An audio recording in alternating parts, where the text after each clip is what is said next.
Hi guys, mga kanegosyo, kasi sa ka-familia. Magandang araw sa inyo.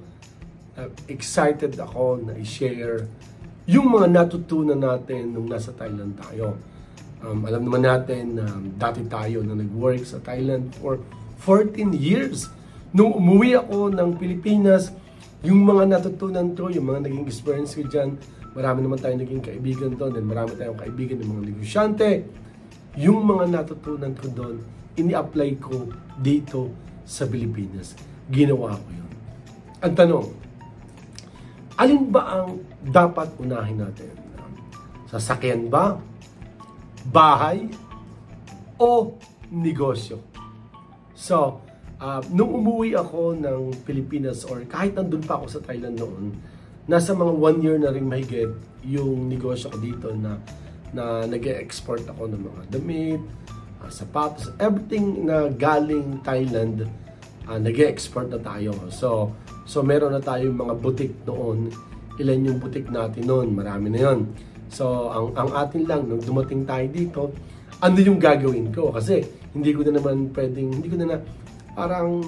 kinakalang pakialaman pa yung negosyo na ongoing na that time, kasi may mga nagmamanage naman, may mga tao naman tayo. So, iniisip ko, talaga bang decided na ako mag-for good? Or talagang babalik pa ako? So, actually, nung pag-uwi ko talaga, decided na tayo na mag-for good. So, siyempre, hindi naman kakailan na nung umuwi tayo, may naipon tayo, kaya lang, hindi na naman kalakihan. So, sabihin natin sapat na makapag-open ng negosyo, na kaya lang, siyempre, ingat. So, ngayon, ang tanong, ito yung tanong. Nung pauwi pa lang ako, uwi ako ng Pilipinas, anong gagawin ko? Anong negosyo kong gagawin? Ano ang sasakyan ko? That time naman, meron na tayong van, pero yung van ay bumabiyahe yan eh. Bumabiyahe ng Balayan to Batangas City to Balayan. So, guys, sa Thailand, usong-uso doon na ano ba yung inuuna nila? Negosyo, sasakyan, o bahay? So, may mga iba doon talaga, guys, sa Thailand na nauna pa na bumili ng sasakyan. Okay. Kung ang sasakyan naman, ginagamit nila sa trabaho, ginagamit nilang pang negosyo.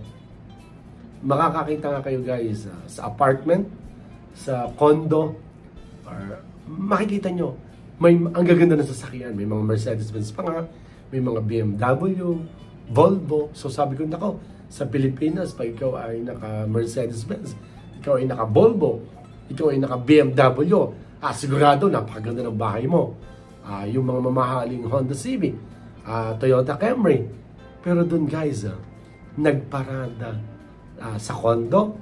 Imaginein mo, nagparada sa mga apartment. Ang apartment naman, alam naman natin kung sino-sino nakatira, wala rin silang magandang parking. Pero makikita mo, nandun lang nakapark.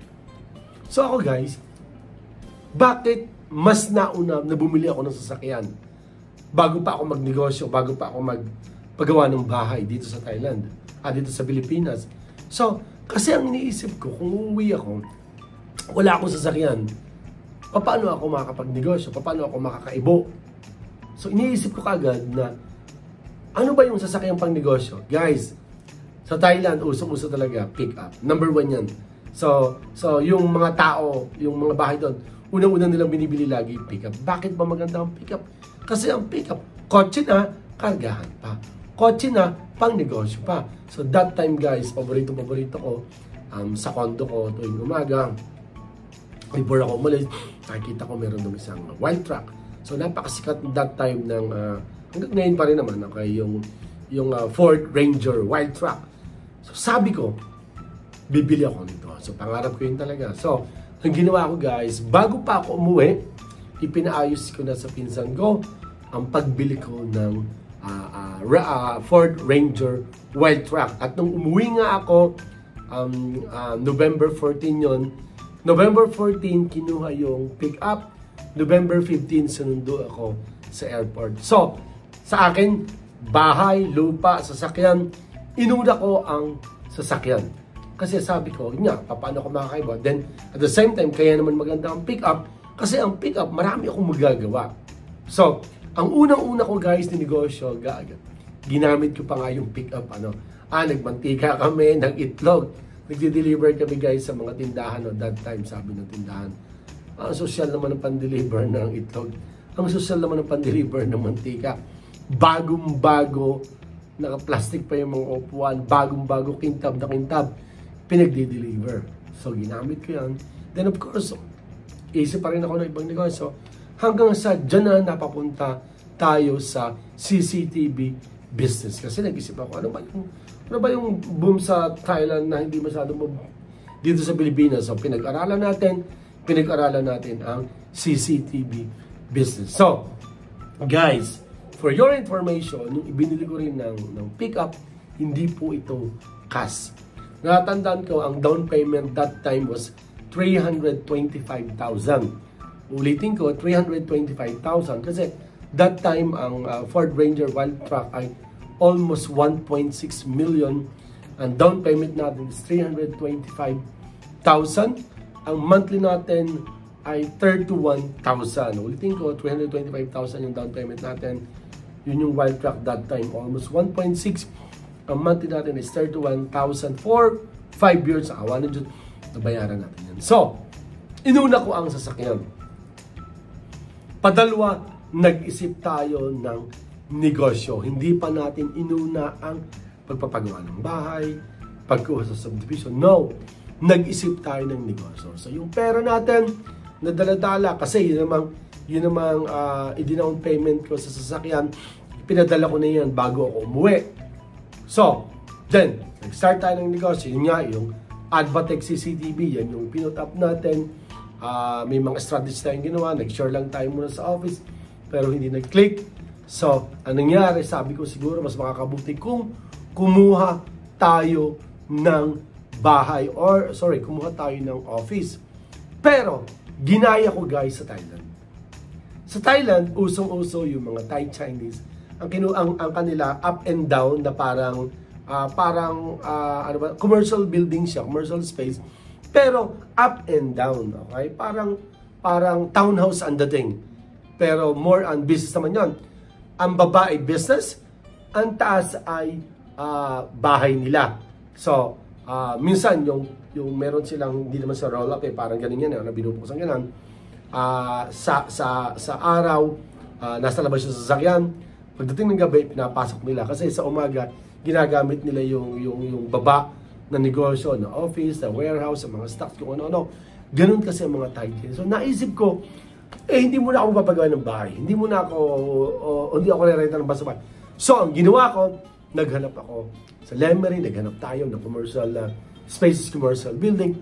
Luckily naman, may natagpuan tayo na isa na yung mga katabi is ng mga motor, ganun, mga opisina, may taas pa, may Manulife.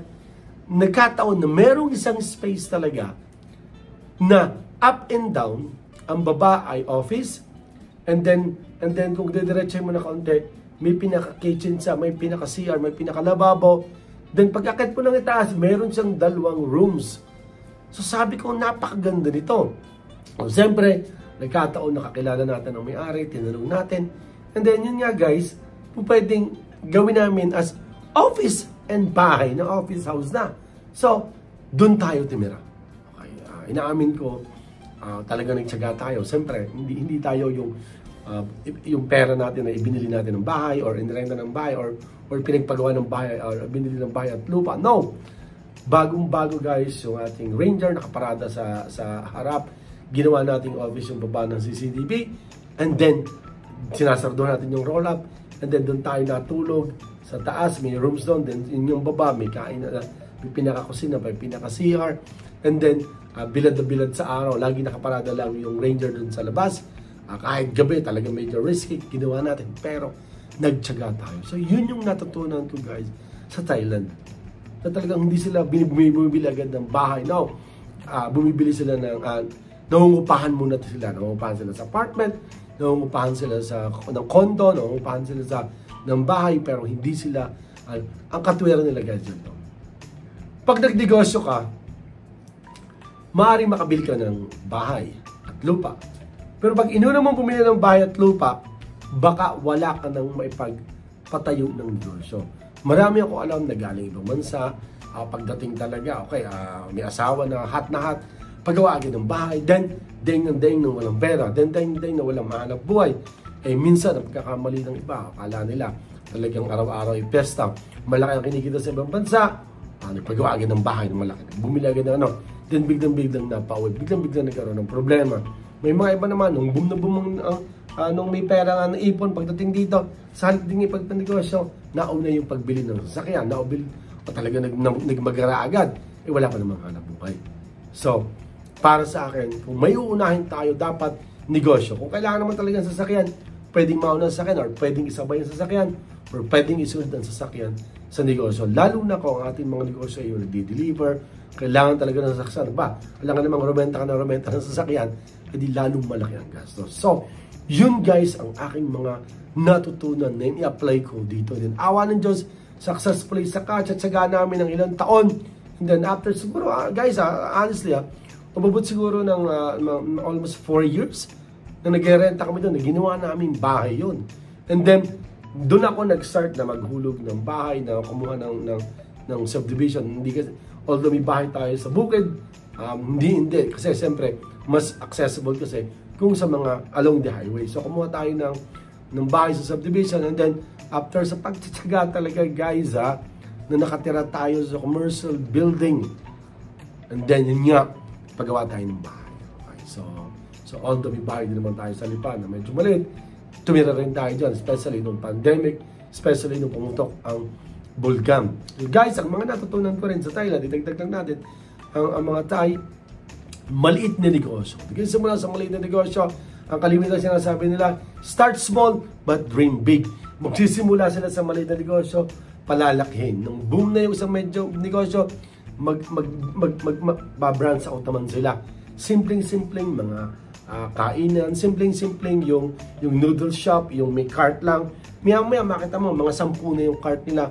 Kumikita yung isa, let's say, mga 1,500 to 2,000. Imagine nyo, kung meron kang 10, kaya mo kumita ng 20,000 a day. So, ang mga Thai, ang natutunan ko sa kanila, kahit yung mga bata naka-uniform, natulong sa magulang, pagkakalabas ng trabaho, may mga iba na may kotse. Natatandaan ko, sa tinitirahan ko na condo, meron dong 2 babae na mag-best friend siguro yun.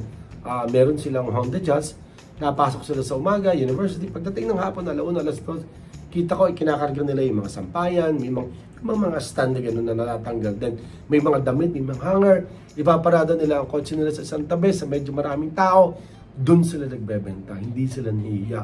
Dito sa Pilipinas, nako, hiyang-hiya yung mga bata, hiyang-hiyang tumulong, hindi mo maasahan, pero iba sa Thailand. So, para sa akin, ang mindset, hindi mo na unahin magmagara, ang isipin natin muna, makapagnegosyo. Lalo pa kung atin namang naipon, hindi ganun kalaki yan, katulad ko nga sa part ko, pero awa ng Diyos, dahil ini-apply ko yung mga natutunan ko sa Thailand, pwede kong sabihin na napakaganda na naging decision ko na hindi muna ako nagmagara na paggawa agad ng bahay. Sasabihin ng ibang tao, ngayon pala doon nakatira sa itaas sa office. Siguro ang init doon, siguro ang liit doon. Okay lang yun. So, naalala ko yun noon. Naalala ko, nagpepesa, naghahanda rin kami kahit sa office namin. Nag-erect ng tent sa harap. So, may mga iba na naunang magmayabang, naunang magmagara. Pero yun nga, ang ending, hindi makapagnegosyo.